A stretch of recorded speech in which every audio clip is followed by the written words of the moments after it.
Oke teman, ikan bili merupakan endemik Danau Singkarak.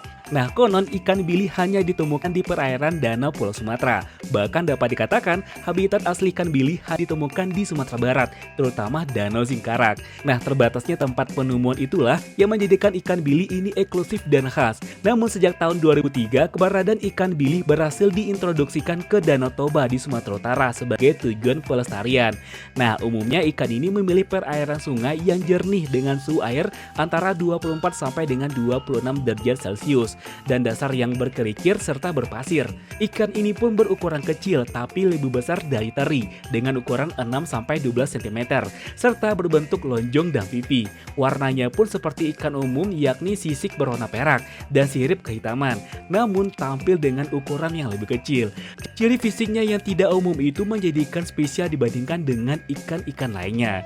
Nah, gimana nih menurut pendapat teman tentang